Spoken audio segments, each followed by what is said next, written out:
Bom, aqui tá finalizado, ó. Apliquei o PU,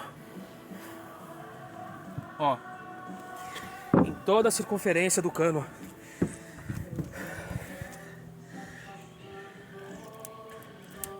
Olha aí, ó.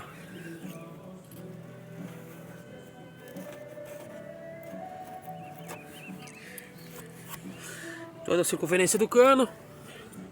Eu recomendo,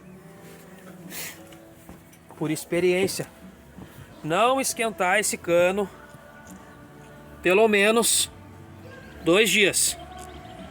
Deixa ele secar bem, para depois esquentar o cano.